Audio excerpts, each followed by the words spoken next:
You know, a snail knot to me is absolutely critical when I'm fishing with a big weight Texas rig style, typically like punching mats or even flipping real thick bushes or things of that nature.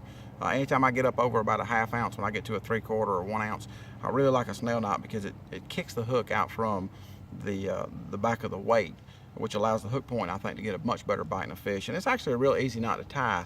I'm going to show you right quick how I tie it. All you're going to do is just take your braid. You're going to go through the eyelet of the hook from the point side. Make sure that you go through from the point side, and then pull you about 5 or 6 inches of line out. Take the tag in, go right back through the eyelet again from the same way. So what you've done is basically just created a little circle, if you will, and you can take it and lay it right down the shank of the hook so that you can hold it good.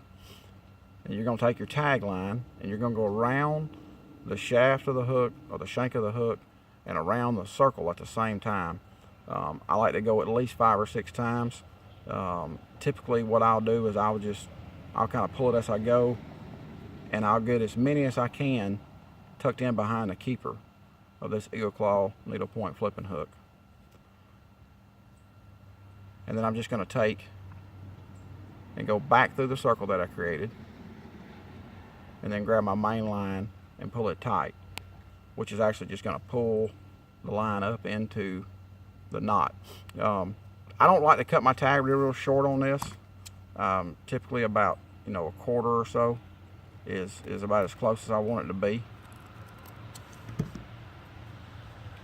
And what this does, when you set the hook, you're gonna obviously, when you set the hook, you're gonna make the weight contact the hook. And what this is gonna do is, whenever you set the hook, you see how that hook kicks out from around behind that sinker. So when it's in the fish's mouth, as the sinker comes out, there's nothing blocking the point of the hook from actually penetrating the fish.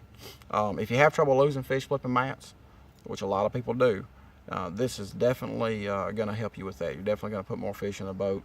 And it also, I like the way it helps my plastic stay on my bait. It actually seems like the eyelet of the hook helps grip in the plastic, and it gives you kind of another keeper on the hook.